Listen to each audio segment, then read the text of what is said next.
So now let's start with the most exciting part of the inline editor, shall we? Creating messages. So when you would like to create a message, you simply launch the inline editor and you click the build mode. Once that is activated, as you can see, you can select any element on the page similar to monitors to place a message. So let's say in this case we are going to select grades. Once you select that, you see the option to create a message. The only available option in this method is a hint message. So we select that. Here you are able to see a live preview mode of how your messages will be looking like within your Canvas environment. So as you can see, while you're typing your title here, it also updates within the preview mode, which gives you the easy ability to see how your message actually looks like within your Canvas environment. So let's say we are going to introduce a new grade center.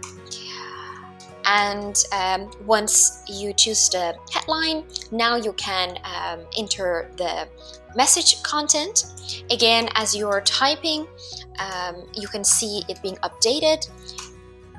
As it is what you see is what you get interface. You can also add images, links, you can embed YouTube videos, you can create even a link to support articles that you have in your support center. So you can create rich styling, colors, everything is possible. And you will be able to see it in a live preview, how it looks like with the rest of your Canvas content.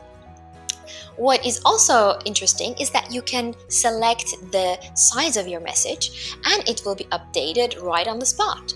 This is also helpful so you can see what is the proportion of your message in relation with your the rest of your content. So once you're happy with how your message looks like, you click this arrow on the upper right hand side and we go to the next step, where you select your target audience. Would you like your message to be visible to only students, faculty, or both? Or are there any specific user groups or campaigns that you would like this to be targeted to? For the sake of this example, we're going to select all. You can also select how long you would like your message to appear. Now, with time-sensitive messages, for example, during the exams or in the beginning of a new semester, it can be helpful to set and forget a date so you don't need to stop the message from showing in case you only would like to have it appear for 2 weeks.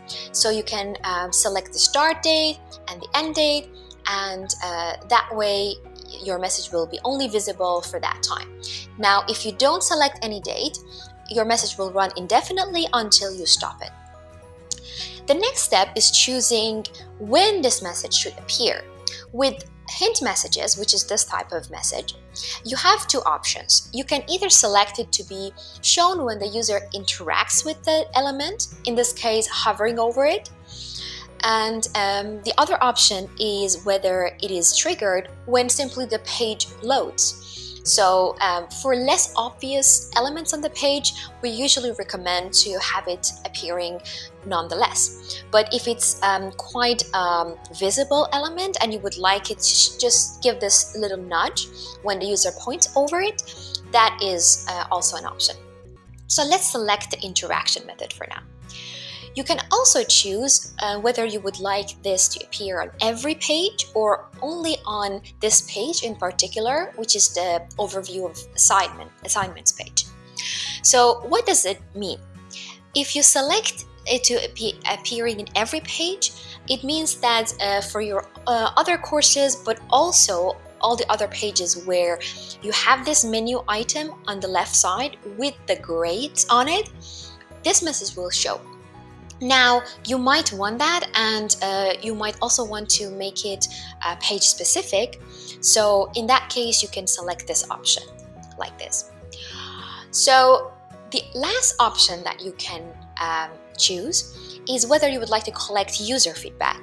Now, as you are probably familiar with it through your proactive support element within your EesySoft dashboard, by collecting user feedback, you have the option to listen to your users and actually hear their opinion. Has the message been helpful? Was there anything that they did not fully understand? Maybe they needed more examples. So this provides you with invaluable information that you can use to actually help your users in a better way. So when we create the message as the last step, now it's time to test it out. So we are going to exit the inline editor and we're going to refresh the page once again. So as you can see, there is no message yet because we haven't interacted with the element. So if we go over the grades, as you can see, the hint appears. Now, they can also choose not to have it shown again, which can be helpful. So as you can see, this is how you can create a hint message. Also, if you're interested to check out the proactive support feedback where your users are sharing with you what they think of your message, you can go to your EesySoft dashboard in the support reports section. And this is where you can see all the feedback and all the number of views and data about each of your messages that you have placed.